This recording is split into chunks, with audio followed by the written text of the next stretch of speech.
Hi friends, எல்லாருக்கும் வணக்கம். நான் தான் உங்க அனிதா ஜெகன்குமார் விவசாயி மகள் சேனல்ல இருந்து. இன்னைக்கு என்ன பார்க்க போறோம் அப்படின்னா, நாங்க வந்து அந்தமானுக்கு வந்து டூர் போயிருந்தோம். எப்பனா ஒரு 3 இயர்ஸ் முன்னாடி. அதை ஏன்டா இப்போ அப்லோட் பண்றீங்க அப்படின்னு தானே கேட்குறீங்க. அந்த லாக்டவுன்ல வந்து சில மெமரிஸ்லாம் வந்து இருந்துச்சு. நான் ஒரு பழைய ஹார்ட் டிஸ்க் எடுத்து பார்க்கும்போது இந்த மாதிரி நாங்கள் நிறைய ஷூட் பண்ணி வச்சுருந்தோம். அப்போலாம் வந்து நமக்கு சேனலே கிடையாது. ஆனாலும் வந்து எல்லாமே எடுத்து வச்சுருந்தோம். சரி ஓகே, இதெல்லாம் வந்து உங்ககிட்ட ஷேர் பண்ணலாம். ஒரு நல்லா இருக்குமே, ஒரு இடத்த சுற்றி பார்த்த எக்ஸ்பீரியன்ஸ் எல்லாருக்குமே இருக்குமே அப்படின்றதுக்காக தான்.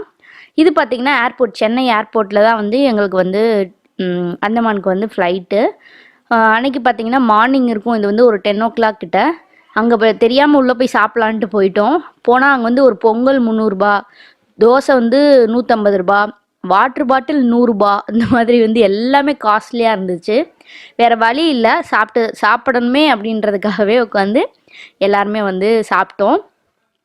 சாப்பிட்டுட்டு அதுக்கப்புறமா வந்து எங்களோட டெர்மினலுக்கு வந்து டைம் ஆகிடுச்சு. அதாவது 1 o'clock தான் வந்து எங்களுக்கு வந்து ஃப்ளைட். பட்டு முன்னாடியே வந்து என்ன செக் பண்ணுவாங்க இல்லையா, எல்லாமே செக் பண்ணிவிட்டு உள்ளே வந்து போனோன்னா அதுக்கப்புறமா பார்த்திங்கன்னா எங்களோட டெர்மினல் வே வந்து 6, வழி வந்து 6ஆம் நம்பர் பிளாட்ஃபார்ம் மாதிரி அங்கே தான் போயிருந்தோம். பட் அவங்க வந்து அனௌன்ஸ் பண்ணுற வரைக்கும் அங்கெல்லாம் சீட் இருக்கு இல்லையா, அந்த சீட்டில் வந்து உட்காந்துருந்தோம்.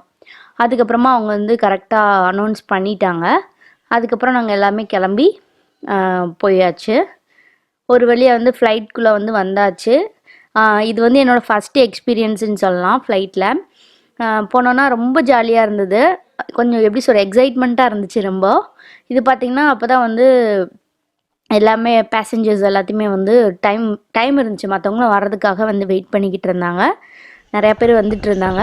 இப்போ வந்து பெல்ட் எப்படி போடுறது, அதுக்கப்புறம் வந்து ஒரு இக்கட்டான சூழ்நிலையில் பேராஷூட் எப்படி ரிமூவ் பண்ணுறது, அந்த மாதிரி நிறைய வந்து சொன்னாங்க. நாங்கள் ஷூட் பண்ணுறத பார்த்து, இல்லை நீங்கள் வந்து ஷூட் பண்ணக்கூடாது இதெல்லாம் அப்படின்னு சொல்லிட்டாங்க. சரி ஓகே, எனக்கு கொஞ்சம் தான் அது எடுக்க முடிஞ்சிச்சு. அதுக்கப்புறமா டேக் ஆஃப் ஆகிறதுக்காக போய்கிட்டு இருக்கு, மெதுவாக போயிட்டுருக்கோம். அந்த கரெக்டாக வந்து அது டேக் ஆஃப் ஆகிறதுக்கு முன்னாடி வரைக்குமே அந்த ரோடுக்கு போகிற வரைக்கும் மெதுவாக தான் போய்கிட்டு இருந்துச்சு. அதுக்கப்புறமா பார்த்திங்கன்னா பயங்கர ஃபாஸ்ட்டாக சொல்லவே முடியல, அந்த அளவுக்கு வந்து ஒரு பயங்கர ஃபாஸ்ட்டுன்னு சொல்லலாம். அப்படி நின்றுட்டு இருந்துச்சு. நான் என்னடா இவ்வளோ ஸ்லோவாக போய் தான் மேலே ஏறுமா அப்படின்னு தெரியல அப்படின்ட்டு எனக்கு ரொம்ப எக்ஸைட்மெண்ட் ஆச்சு. அப்படி ஒரு செகண்டில் பார்த்திங்கன்னா அப்படி கண்ணுமிக்கிற நேரில் சர்ன்னு போயிடுச்சு. ரொம்ப நல்லா இருந்துச்சு. கண்டிப்பாக நீங்கள் வாழ்க்கையில் எல்லாருமே வந்து ஒரு தடவையாவது இதை வந்து எக்ஸ்பீரியன்ஸ் பண்ணி பார்த்துருங்க. கரெக்டாக நல்லா ஒரு மாதிரி ஃபஸ்ட்டு எடுத்தோடனே பயமாக இருக்குமா அப்படிலாம் இல்லை, நார்மலாக தான் இருக்கும். மேலே ஏறும்போது கீழே இறங்கும் போது ஒரு சின்ன ஜர்க் தெரியும். மற்றபடிலாம் ஃப்ளைட்டு போகுதா இல்லை நிற்கிதா அந்த மாதிரி தான் ஒரு இருக்குமே தவிர, அது வந்து ரொம்ப தூரம் போயிட்டுருக்கோம் அப்படின்ற எந்த ஒரு ஃபீலிங்ஸுமே இருக்காது. ஆனால் ரொம்ப போர் அடிக்கும். எங்களுக்கு பார்த்திங்கன்னா ஒரு 4 hours தான் ட்ராவலு, ரொம்பலாம் இல்லை. 4 hours தான் வரும். சென்னையிலேருந்து அந்தமானுக்கு வந்து அவ்வளோதான், 4 hours தான் ட்ராவலு. பார்த்திங்கன்னா மேலேருந்து கீழே பார்க்கும்போது அவ்வளோ சூப்பராக இருந்துச்சு. இது வந்து மலைக்கு மேலே நின்று நம்ம பார்ப்போம் இல்லையா, ஏதாவது கோயில் மலையில் நின்று பார்ப்போம்ல, அது மாதிரி தான் தெரிஞ்சிச்சு. அதுக்கப்புறம் மேலே போக போக தான் பார்த்திங்கன்னா எதுவுமே தெரியல, ஃபுல் அண்ட் ஃபுல் வந்து மேகம்தான். அதெல்லாம் வந்து ரொம்ப சூப்பராக இருந்துச்சுன்னு சொல்லலாம். எக்ஸ்பீரியன்ஸ் பண்ணும்போது வந்து ரொம்ப நல்லா இருந்தது. இதெல்லாம் வந்து உங்கள்கிட்ட ஷேர் பண்ணணுன்னு தான் நான் வந்து ஆசைப்பட்டேன். அப்போலாம் வந்து சேனல் இல்லாதனால நான் பெருசாக ஷூட் பண்ணல. ஆனால் என் ஹஸ்பண்ட் வந்து இந்த மாதிரி எடுத்து வச்சுருக்காரு. எனக்கு ரொம்ப சந்தோஷமாக இருந்துச்சு. பரவாயில்ல, இதெல்லாம் திரும்பி பார்க்கும்போது ரொம்ப நல்லாயிருக்கு. இப்போலாம் நம்ம போயிருந்தோமா, இப்போலாம் செஞ்சுருந்தோமான்ற மாதிரி ஒரு தாட் வந்துச்சு. அதனால் நீங்கள் சேனல் இருந்தாலும் சரி இல்லைனாலும் சரி, எங்கேயாவது வெளியே போகிறீங்க, ஒரு சின்ன பக்கத்தில் இருக்க ஒரு பார்க்குக்கு போகிறீங்கன்னா கூட ஒரு ஃபோட்டோ எடுத்துக்கோங்க, இல்லைன்னா ஒரு வீடியோஸ் எடுத்துக்கோங்க. இதெல்லாம் ஒரு சூப்பரான மெமரிஸ். இந்த மாதிரி நம்ம லாக்டவுன் டைமில் வீட்டுக்குள்ளே கிடக்குறோம். இந்த மாதிரி நேரங்களில் நம்ம பழசெல்லாம் உட்காந்து இப்போ தான் வந்து நம்ம நிறைய பேசுகிறதுக்கான சந்தர்ப்பங்கள் வீட்டில் இருக்கும். சரியா, அம்மாவாக இருக்கட்டும், அப்பாவாக இருக்கட்டும், மாமனார் மாமியார், முக்கியமாக ஹஸ்பண்ட் கிட்ட பேசுகிறதா இருக்கட்டும், எல்லாமே இப்போ தான் வந்து ரொம்ப நிறையா வந்து டைம் ஸ்பெண்ட் பண்ணுற மாதிரி இருக்கும். ஸோ இந்த மாதிரி நேரங்களில் வந்து நம்ம மேக்ஸிமம் வந்து ஹஸ்பண்ட் ஒய்ஃப் வந்து இந்த மாதிரி நேரத்தில் வந்து அதிகமாக டைம் ஸ்பெண்ட் பண்ணால் சண்டை தான் வரும் சொல்லப்போனால் நிறையா பேர் வீட்டில். அந்த மாதிரிலாம் இல்லாமல் இருக்கிறதுக்கு இந்த மாதிரி சூப்பராக நம்ம பழைய ஓல்டு மெமரிஸ் எல்லாத்தையுமே வந்து நம்ம சூப்பராக ரீகால் பண்ணிக்கலாம். என்னை பொறுத்த வரைக்கும் அதுதான் ஒரு நல்ல இதுன்னு சொல்லலாம். அதுக்கப்புறமா பார்த்தீங்கன்னா அப்படியே மேலே போயிட்டே இருந்துச்சு.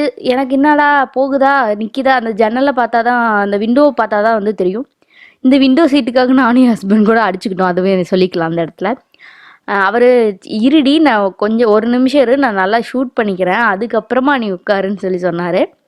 நான் இருந்துட்டு அதெல்லாம் முடியாது நீங்கள் தான் அடிக்கடி எங்கெங்கேயோ போயிருக்கீங்க, அடிக்கடி நீங்கள் ஃப்ளைட்லலாம் போயிருக்கீங்க, நான் தான் ஃபஸ்ட் டைம் தானே போகிறேன், அதெல்லாம் முடியாதுன்னு ஒரே சண்டை. நல்ல வேளை அன்னைக்கு வந்து நான் கொஞ்சம் அட்ஜஸ்ட் பண்ணி அவரை விட்டனால தான் வந்து இன்னைக்கு வந்து இந்த மாதிரி வீடியோஸ்லாம் பார்க்க முடியுது. நான் வந்து தப்பு செய்ய தெரிஞ்சேன், நல்ல வேலையாக போயிடுச்சு. ஆனால் விட்டு கொடுத்துட்டேன். ஓகே கொஞ்ச நேரம் உட்காந்துக்கோங்க அப்படின்னு சொல்லிட்டு. அப்புறம் மித்துமா பார்த்தீங்கன்னா அப்போ வந்து ஒரு 1.5 இயர்ஸ் பேபி தான். அவளுக்கு அது வந்து இப்போ கேட்டான்னா இங்கே இதை பார்த்துட்டா வீடியோவில் பார்த்துட்டு இது யாருமா நீதாம்மா அப்படின்னா நான் அங்கே போகலாமா மறுபடியும் அங்கே போகலாமா அப்படின்னு கேட்க ஆரம்பிச்சிட்டா. அதனால் மித்துக்கு வந்து நல்ல விவரம் தெரிஞ்சோடனே எங்கேயாவது போகலாம் அப்படின்னு நினச்சா. பட் இங்கே வந்து கொரோனா டைம் இப்படி எல்லாருமே உலகமே மாட்டிக்கிச்சு. அதனால் இப்போ ஒன்றும் பிரச்சனை இல்லை, வீட்டில் தான் இருக்கா, ஜாலியாக தான் இருக்கா. அவளுக்கு கொஞ்சம் நல்ல விவரம் தெரிஞ்சோடனே இப்போ நபி பாப்பாவும் இருக்கா இல்லையா, 2 பேருக்கு வந்து கொஞ்சம் நல்ல விவரம் தெரிஞ்சோடனே இந்த மாதிரி எங்கேயாவது வந்து ஒரு ஃப்ளைட் ட்ரிப் வந்து கூட்டிகிட்டு போகணுன்னு ஆசையாக இருக்குது எங்கள் எல்லாருக்கும். அவங்க எப்படி அதை வந்து என்ஜாய் பண்ணுறாங்க. அது மித்தலாம் வந்து ஒரு சின்ன விஷயத்த கூட ரொம்ப அழகாக என்ஜாய் பண்ணுவாள். அவளுக்கு ரொம்ப இஷ்டம் அந்த மாதிரி இடங்களாம். அந்த உட்காந்துருக்க பாருங்கள், உட்காந்து ஃபோன் பார்த்துட்ருக்கு, அதுக்கு அதெல்லாம் என்னன்னே தெரியாது அப்போது. அதனால் ரொம்ப ஜாலியாக தான் போயிட்டு இருந்துச்சு. கொஞ்சம் ரொம்ப மேலே போகும்போது பார்த்திங்கன்னா காது மட்டும் லைட்டாக அடைக்கிற மாதிரி இருந்துச்சு. ஃபஸ்ட் டைம் வந்து மேலே டேக் ஆஃப் ஆகும்போது கொஞ்சம் தலை சுற்றுற மாதிரி இருந்துச்சு லைட்டாக எனக்கு, அவ்வளோதான். மற்றபடி வந்து பெருசாக ஒன்றுமே இருக்காது. இந்த மாதிரி தான் பார்த்திங்கன்னா இப்போ ஃப்ளைட் வந்து போயிட்டு தான் இருக்குது. ஆனால் நம்மளுக்கு என்ன தெரியுது, எங்கேயோ நின்றுக்கிட்டு இருக்குது, ஏதோ இது சிக்னல் இல்லாமல் நின்றுட்டுருக்கு அப்படின்ட்டு. நான் என் ஹஸ்பண்ட் கிட்டே கேட்குறேன், என்னங்க ரொம்ப நேரம் ஆகியும் நின்றுட்டே இருக்குது, போகவே இல்லை, சவுண்டு மட்டும் கேட்குது, வேறு எதுவும் பிரச்சனையாக இருக்குமோ அப்படின்னா, ஏ லூஸு போயிட்டு தாண்டி இருக்குது, அதோட விங்ஸை பாரு அப்போ தான் உனக்கு தெரியும் அது போகுதா அது நிற்குதா அப்படின்னு சொல்லிட்டு. அதுக்கப்புறம் தான் பார்த்தா ஆமாம் போயிட்டு தான் இருக்குது அப்படின்ட்டு. ஸோ இந்த மாதிரி சின்ன சின்ன விஷயங்கள்லாம் வந்து இப்போ நான் சொல்கிறேன்ல, இதெல்லாம் வந்து இந்த மாதிரி வீடியோஸ் இருக்கிறனால தானே அதை திரும்பி ரீகால் பண்ணி பார்க்க முடியுது. ஸோ அதுக்காக தான் சொல்கிறேன். அடுத்து பார்த்திங்கன்னா நான் அந்தமான் பக்கத்தில் போயிட்டோம். அங்கே பார்த்திங்கன்னா அந்த கரெக்டாக அந்த ஒரு ஐலாண்டு தெரியுது பாருங்களேன்.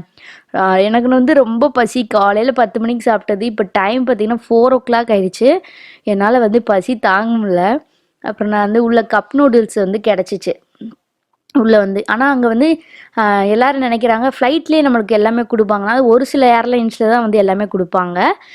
இன்டர்நேஷ்னல் ஏர்லைன்ஸ்னால் கண்டிப்பாக வந்து கொடுப்பாங்களே, இல்லை ஒரு சில இதில் வந்து டொமஸ்டிக்லேயுமே கொடுப்பாங்க. பட் வந்து உள்ளே வந்து பே பண்ணி தான் நம்ம வந்து சாப்பிட்ற மாதிரி இருக்கும். ஒரு பிஸ்கெட் கூட 100 rupees இருக்கும். ஸோ இந்த மாதிரி சில விஷயங்கள்லாம் வந்து வாட்டர் மட்டும்தான் நம்மளுக்கு வந்து ஃப்ரீ ஆஃப் காஸ்ட்டில் வந்து கொடுப்பாங்க. மற்றபடி எல்லாமே வந்து பே பண்ணி சாப்பிட்ற மாதிரி தான் இருக்கும். ஸோ நான் வந்து ஒரு கப் நூடுல்ஸ் தான் இருந்தது, மற்றபடி எங்கள் ப்ரெட்டு ஜாம் என்னமோ இருந்துச்சு. சரி ஓகே அதெல்லாம் வேணான்னு ஒரு கப் நூடுல்ஸ் வாங்கி சாப்பிட்டேன். இப்போ பார்த்திங்கன்னா நம்ம வந்து அந்தமான் ஏர்போர்ட் கிட்டே வந்து வந்தாச்சு. இப்போ நம்ம லேண்டிங் ஆக போகிறோம். லேண்ட் ஆக போகிறோம். நம்ம பார்த்திங்கன்னா நிறைய சின்ன சின்ன ஐலாண்டாக தான் இருந்தது. ஃபஸ்ட் டைம் வந்து ஒரு ஐலாண்ட் வந்து தூரத்துலேருந்து பார்க்குறது வந்து ரொம்ப சூப்பராக இருந்துச்சு. ப்ளஸ் வந்து அந்தமானில் வந்து பகல் வந்து ரொம்ப அதிகம் நேரம், நைட் டைம் வந்து கம்மியான டைம் தான், பகல் மட்டும் வந்து ரொம்ப நேரமாக இருக்கும். ஏன்னா இங்கே வந்து கால் பண்ணி கேட்கும்போது தான் வந்து தெரிஞ்சிச்சு இங்கேக்கு அங்கேக்கு வந்து 2 hours வந்து டிஃப்ரென்ஸ் இருக்குது அப்படின்னு சொல்லிட்டு. இங்கே 6 o'clock அப்படின்னா நம்ம ஊரில் வந்து ஒரு 8 o'clock இருக்கும் இந்தியாவில். அந்த மாதிரி இருக்கும். மற்றபடி வந்து எல்லாமே ஆஸ் யூஷுவல் அங்கே என்ன சாப்பாடு கிடைக்குமோ எல்லாமே இங்கேயும் கிடைக்கும். ஆனால் டவர் தான் கிடைக்காது, முக்கியமாக அதுதான் பிரச்சனை. இந்த பணம் வந்து கையில் இல்லாதவங்க, அதாவது ஏடிஎம் கார்டு கிரெடிட் கார்டு அந்த மாதிரிலாம் எடுத்துகிட்டு போகிறோம் இல்லையா, இங்கே வந்து ஒரு பிரச்சனை அதுதான். என்னென்னா அதில் சில டைம் வந்து நெட்வொர்க் இல்லாதனால ஆக்சஸ் ஆக மாட்டேன்ருச்சு. இங்கே யார் இருக்காங்க அப்படின்னா அந்தமானில் வந்து எங்களோட அத்தை மாமாலாம் இங்கே இருக்காங்க. அவங்க வந்து எங்களை வந்து பிக்கப் பண்ணுறதுக்காக கார் அனுப்பிச்சி விட்ருந்தாங்க. ஸோ நாங்கள் எல்லாமே வந்து ஏர்போர்ட்லேருந்து இறங்கி கரெக்டாக கார் எங்களை பிக்கப் பண்ண நின்றுருந்துச்சு. ஸோ நாங்கள் அதனால் அவங்க கூட போயிட்டோம். உண்மையாகவே சொல்லப்போனால் அவங்களாம் இருந்தனால ரொம்பவே ஈஸியாக இருந்தது எங்களுக்கு. எல்லா இடத்துக்கும் போகிறதா இருக்கட்டும், எந்த ஒரு விஷயமும் வந்து கஷ்டப்படாமல் எங்களுக்கு வந்து ஈஸியாக சுற்றி பார்த்தோம் அப்படின்றது சொல்லலாம். இதே இந்த ஒரு டூரிஸ்ட் கைடோட போயிருந்தோம்னா டைமிங் வந்து ரொம்ப ஃபாலோ பண்ணோம். நம்ம குழந்தை வச்சுருக்கோம். ஸோ குழந்தைய வச்சுட்டு ஒரு டைம் ஃபாலோ பண்ணுறன்றது வந்து கொஞ்சம் கஷ்டமான விஷயந்தான். அதனால் வந்து எங்கள் மாமா அத்தை இருக்கனால மாமா வந்து எல்லாம் ஃபுல் அண்ட் ஃபுல் வந்து பார்த்துட்டாங்கன்னு வச்சுக்கோங்களேன். ஆனால் வீட்டில் வந்து நாங்கள் ஸ்டே பண்ணல. ஏன்னா நாங்கள் மட்டும் போல் நான் என் ஹஸ்பண்ட், அப்புறம் அண்ணா அண்ணி, அப்புறம் எங்கள் அம்மா, அப்புறம் இன்னொரு அண்ணா, நிறையா ஃபேமிலியாக போயிருந்தோமா. ஸோ அங்கே வந்து 2 ரூம்ஸ் இருந்துச்சு. ஷேர் பண்ணிக்கலான்னு தான் நினச்சாங்க. சரி ஓகே, எதுக்கு நம்ம அவங்களுக்கு வந்து தொந்தரவு தர வேண்டாம் அப்படின்னு சொல்லிட்டு நாங்கள் வந்து வெளியவே வந்து ஸ்டே பண்ணிட்டோம். வெளியே வந்து அவங்களே சொல்லி அவங்க முடியவே முடியாது, இங்கே தான் தங்கணும்னு சொல்லிட்டாங்க. அப்புறம் இல்லை பரவாயில்ல, நாங்கள் அன்டைமில் வருவோம், திடீர்னு காலையில் எழுந்திரிச்சு போவோம், உங்களுக்கு டிஸ்டர்ப் ஆகும்னு சொல்லிட்டு வெளியே ஹோட்டலில் எடுத்து தங்கிட்டோம் ரூமை. இது பார்த்தீங்கன்னா அன்றைக்கி வந்து நாங்கள் சேரவே மணி அத்தை வீட்டுக்கெலாம் போயிட்டு அவங்கள கொஞ்ச நேரம் பேசி எல்லாம் பார்த்துட்டு வெளியே வந்து ஹோட்டலில் வந்து ரூம் போட்டுட்டு டைம் வந்து 7 o'clock ஆயிடுச்சு. ஸோ 7 o'clock அப்புறம் எங்கேயுமே ஐலாண்டுக்குலாம் அலோட் கிடையாது. காலையில் early morning 7 o'clock, early morning 7 o'clock 6 o'clock கிட்ட வந்து தான் எல்லாமே வந்து ஸ்டார்ட் ஆகும். ஸோ இது பார்த்திங்கன்னா விஜயநகர் பீச் அப்படின்னு சொல்லிட்டு அந்த அந்தமானுக்குள்ளேயே வந்து ஒரு பீச் இருக்குது. இதான் வந்து அந்த விஜயநகர் பீச் அப்படின்னு சொல்கிற பீச்சு. ஸோ அங்கே வந்து நாங்கள் இப்போ டைம் பார்த்திங்கன்னா 7 o'clock. ஆனால் வானத்தை பாருங்களேன், 7:30 இருக்கும். எவ்வளோ வந்து வெளிச்சமாக இருக்குதுன்னு பாருங்களேன். அதான் இப்போ பார்த்தீங்கன்னா மணி 9 இருக்கும். ரொம்ப நேரம் டைம் ஸ்பெண்ட் பண்ணோம். ரொம்ப நல்லா இருந்தது. இந்த இடமே வந்து பார்க்க சூப்பராக இருந்துச்சு. அதுக்கப்புறமா சரி வந்தாச்சு. நான் வீட்டில் போய் அவங்க சொல்லிட்டாங்க, மழை வேற அப்படியே லைட்டாக ட்ரிசில் ஆகிட்டே இருந்துச்சா. சரி ஓகே, நம்ம வீட்டுக்கு போகலான்னு சொல்லிட்டு வீட்டுக்கு போயிட்டு இருந்தோம். அப்போ போகிற வழியில் பார்த்திங்கன்னா இன்னொரு இடம் இருக்குது, வாங்க போகலான்னு சொல்லிட்டு கூட்டிகிட்டு போனாங்க. இந்த இடத்த வந்து நீங்கள் 96 படம் பார்த்துருந்தீங்கன்னா அதில் ஒரு சாங் வரும் தெரியுமாவா,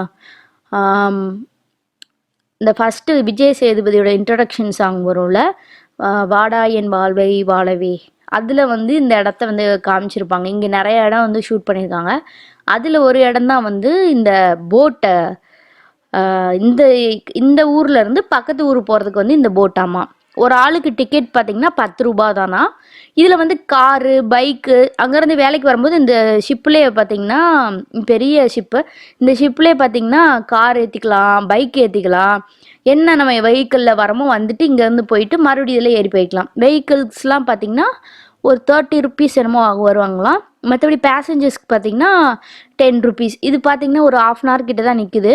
கரெக்டாக எல்லாருமே வந்துடுறாங்க. இந்த பாருங்கள், பைக்கில் ஏறி போயிட்டுருக்காங்க, காரில் ஏறி போகும்.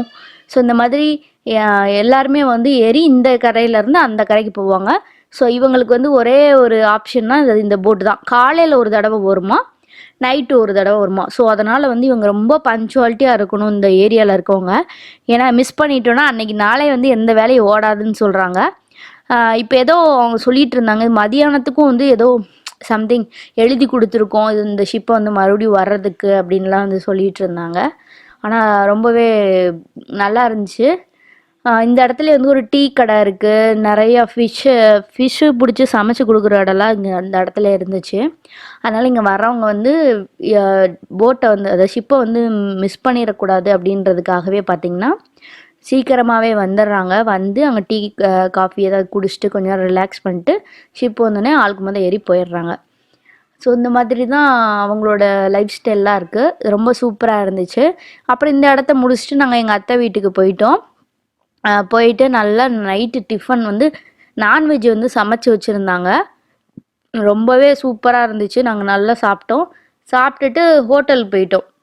அவங்க சொல்லிட்டாங்க, நீங்கள் வீட்டில் தங்கதான் இல்லை, அட்லீஸ்ட் சாப்பிடவாது டெய்லி இங்கே வந்துருங்க அப்படின்னு சொல்லிட்டாங்க. ஓகே எங்களுக்கும் ஹோட்டல் சாப்பாடெலாம் வேணாம், பாப்பா இருக்கனால நாங்கள் வந்து வீட்டில் தான் வந்து சாப்பிடுவோம் அப்படின்னு சொல்லிட்டு போயிட்டோம். ஸோ இது இப்படி தான் வந்து எங்களோட ஃபஸ்ட்டு டே வந்து அந்தமானில் வந்து போச்சு. இன்னும் வந்து நாங்கள் நிறைய இடத்துக்குலாம் வந்து மறுநாள் வந்து சுற்றி பார்த்தோம். அன்னைக்கு நைட்டு வந்து பிளான் பண்ணிட்டோம், காலையில் இத்தனை மணிக்கு எந்திரிக்கணும், இத்தனை மணிக்கு போகணும், இத்தனை மணிக்கு வரணும் அப்படின்னு சொல்லிட்டு. ஸோ எல்லாருமே வந்து நின்றுட்டுருக்கோம் பாருங்கள். இதோட பார்ட் 2 கண்டினியூஷன் வீடியோ வந்து அடுத்து வரும், மறக்காமல் பாருங்கள். தேங்க்ஸ் ஃபார் வாட்சிங் ஃப்ரெண்ட்ஸ். Bye bye.